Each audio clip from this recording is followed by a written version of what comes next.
Well, that was some of the most boring trading that I've ever witnessed. There was no movement at all.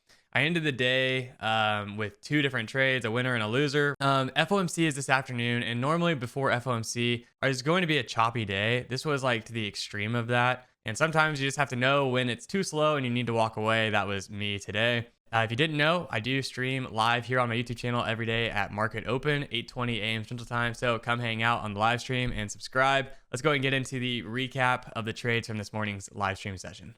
Happy Wednesday. It's hump day. And Julia roasted me for wearing tie-dye socks with my camo Crocs. In fact, she said, "Are you going to bring those to Vegas?" Referencing my camo Crocs. And I said, "I don't know, maybe." She goes, "I hope you do. Maybe they'll get lost or stolen." It was a hot take of a morning, but the coffee makes up for it. And I know she's just joking at the end of the day. She loves the whole fit.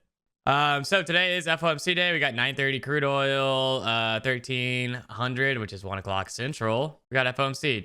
My goal is just to be patient, scalp out. I'm wearing my Be Patient hoodie, or not hoodie, crew neck sweatshirt today as a reminder to myself to be patient. I mean, I like that retest of the open, honestly. With a stop on the prior low, I think that makes plenty of sense as a trade. I'm taking it, actually. New lows on the day, I'm out. But I like this type of retest that we saw here of the prior open for the look back inside the range. Don't know if we're going to get it, but we have buyers stepping up. We got some blocks to top side on the ES, so I think everything is kind of there if it wants to do it. Doesn't mean it's going to, right? Because we still got stuff to the downside as well. But I think it looks interesting as a play.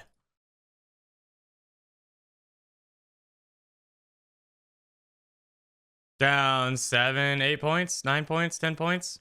Maybe going to get stopped out here on new lows. I don't know. We got 30 seconds left on this candle. Kind of a heavy close.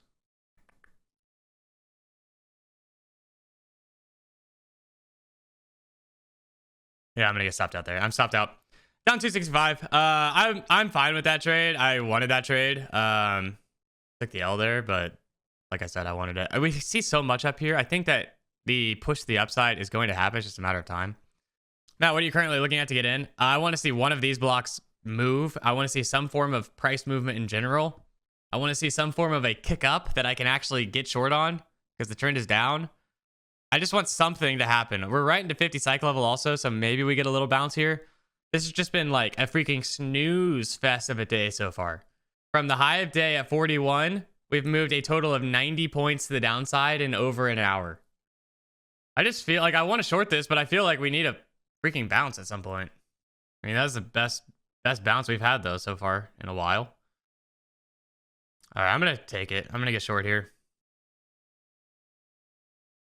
I'm going to try and be patient for like the 50 test.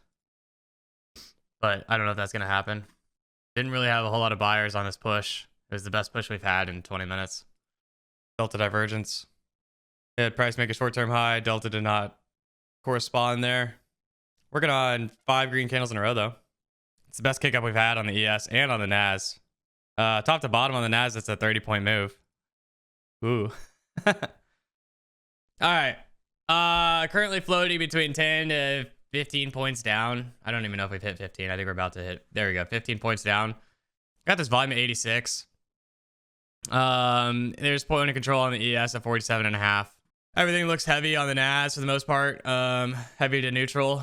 And I don't see any reason to kill this trade yet after we just ticked into volume across the board. So nothing else to say there.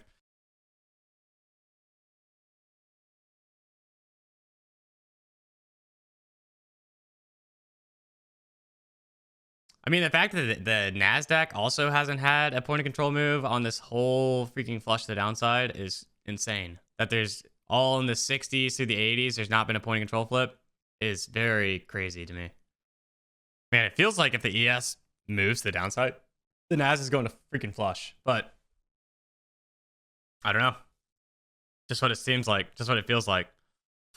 ES is just stag right now. It's absolutely stagnant, you know? I don't like that the Nas won't run the lows, though. That is spooky to me. Every time we're at the lows and we don't get a full flush, it's always spooky. I'm trying to take it with a grain of salt right now because the market is moving so slow And I don't think it should be warranted to be insane that we don't sweep the lows immediately. But I don't like it when we don't sweep lows. And when the ES is kind of holding up. All of those things combined are like a little, I don't know how I feel about it, you know? I'm ready to kill this thing if we don't do it here. Trying. There's the prior low and maybe a double bottom on the current day low. Okay, there's the sweep of the lows on the day. We're right at 50 cycle level. I'm killing this.